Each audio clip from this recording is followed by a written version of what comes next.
So, what inspired me to focus on art therapy was actually doing art therapy of my own without even knowing it. When my depression hit and my mental health issues around I don't know, like 11, I would stay inside a lot and I didn't talk to many of my friends. And I felt like art was the only thing that I could really do without moving and still keeping my mind preoccupied doing something and not being bored. So I just would draw and learn how to draw different things. And then eventually I learned how to, invoke or either invoke emotion or portray emotion in such a way that others can see it and relate. And once I started to do that, it was easier for me to cope with the feelings that I had. My own mental health journey definitely influences my creative process and create that sense of chaos or that sense of insecurity or happiness or whatever the case may be. So it definitely um, affects like how much I draw. I think that with digital art, it's a lot more free. And then also, it gives me, I guess, like more of a professional feel because you can clean up the lines very easy.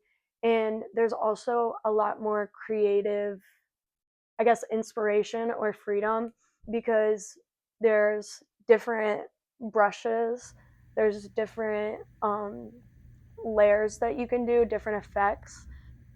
I think the role that art plays is explaining what people think can't be explained with words. I think that, like, if there's something that I just can't say out loud, I can draw it.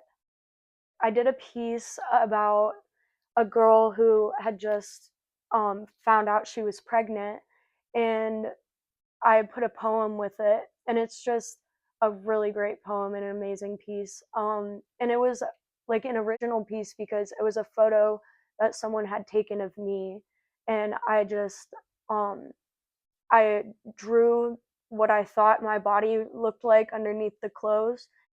I hope my art impacts others by making them feel things. I hope my art opens people's eyes to new perspectives. Um, and I hope that my art makes people question my intentions.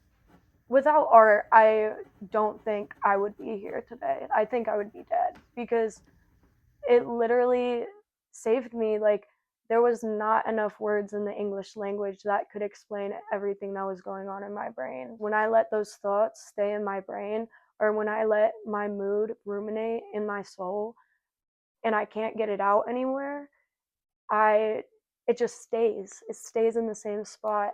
But whenever I go to my notebook and I draw about it or I write about it, I'm releasing it.